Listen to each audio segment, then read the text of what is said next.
천 같은 걸로 이렇게 좀 물고 있어야 되지 않을까? 이처럼 많은 사람들이 하고 있는 실수는 바로 피를 빨리 멈추게 하기 위해 혹은 과다 출혈을 방지하기 위해 수건이나 천으로 혀와 입을 꽉 막고 고개를 젖히는 것인데요. 하지만 이것은 대단히 위험한 행동입니다.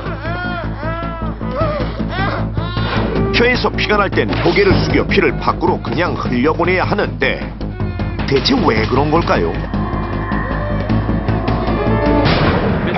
되면 정말 당황을 해가지고 이제 피가 바깥으로 흘러나지 않게 하기 위해서 먼저 고개를 뒤로 적시는 경우가 많은데요. 그렇게 되면 오히려 피가 기도로 넘어가가지고 우리 숨기를 막을 수가 있습니다. 그래서 그것보다는 고개 앞으로 숙이는 게 더 좋죠.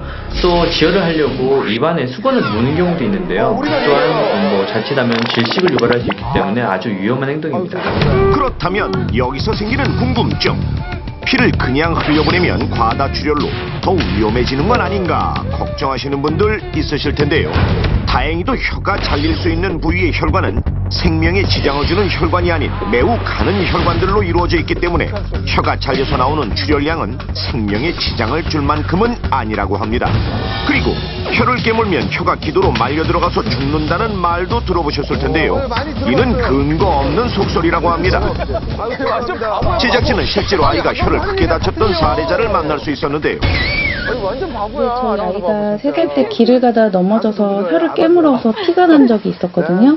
근데 그때 너무 놀래가지고 수건으로 지혈을 하고 나서 병원을 갔어요. 그랬더니 선생님이 무척 놀라시더라고요. 그런 식으로 하면 안 된다고. 그러고 나서 몇 달 뒤에 얘가 또 미끄럼틀에서 넘어져가지고 혀를 깨물었어요. 그때도 피가 막 나더라고요. 근데 그때는 선생님 말씀 기억해내서 피를 흘린 채로 병원에 가서 바로 치료 잘 받을 수 있었어요. 다행히 시간이 지나면서 상처는 다 아물었지만 엄마는 아이가 또 언제 혀를 다치지 않을까 걱정이라고 합니다. 혀는 발음이 잘 되도록 하는 것은 물론 음식을 씹는 것을 돕고 맛을 느끼게 하는 매우 중요한 역할을 합니다. 만약 혀가 잘리게 되면 지금 보시는 것처럼 급속도로 괴사가 진행돼 혀의 기능까지 영영 잃을 수 있기 때문에 다치지 않도록 늘 주의를 기울여야 하는데요. 빙판길에서 넘어지는 것 외에도 혀를 다치는 경우는 의외로 많습니다. 실제로 한 어린이는 풍선껌을 불며 혀를 내밀었다가 넘어지면서 혀가 잘리기도 했고, 미끄럼틀에서 내려오다가 착지 않은 순간 혀를 잘못 깨물어 혀가 잘려버린 일도 있었습니다. 또한 포크나 막대 사탕처럼 뾰족한 것을 입에 물고 다니다가 넘어지면서 혀에 큰 상처를 입는 경우도 허다하죠. 그리고 특히 한파가 몰아닥치는 겨울엔 혀가 차가운 것에 들러붙는 사고도 많다고 하는데, 자, 지금 보시는 화면이 실제 러시아에서 있었던 일로 한 남자가 영하의 날씨에 차가운 철봉에 혀를 잘못 댔다가 그만 혀가 완전히 달라붙어서 옴짝달싹 못하는 웃지 못할 사고도 있었습니다. 우리 주변에서도 냉동실에 있던 얼음이나 아이스바를 입에 넣었다가 들러붙는 경우가 종종 있는데요. 그런데 문제는 그 순간 사람들이 놀란 마음에 순간적으로 혀를 때려다가 살점이 떨어져 나가는 사고를 당하기도 한다는 것. 자, 그럼 대체 혀는 왜 이런 차가운 것들에 들러붙는 것일까요? 혀의 온도는 체온보다 더 따뜻한 데다가 침 때문에 매우 축축합니다. 그 상태의 혀를 갑자기 얼음덩어리나 차가운 금속 등에 대면 순간적으로 침의 물기가 냉각되면서 같이 얼어붙게 되는 것이죠.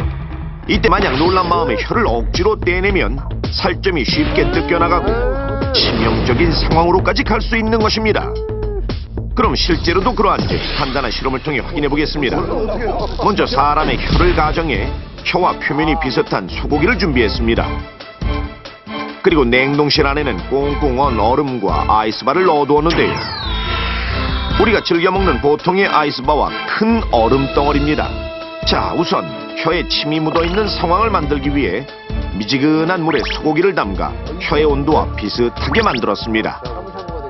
사람의 혀처럼 촉촉해지고 따뜻해진 소고기. 약 1분 후 소고기를 꺼내 각각 얼음과 아이스바 위에 올려보겠습니다. 먼저 얼음 위에 소고기를 올리고 다음 아이스바 위에도 똑같이 올렸습니다.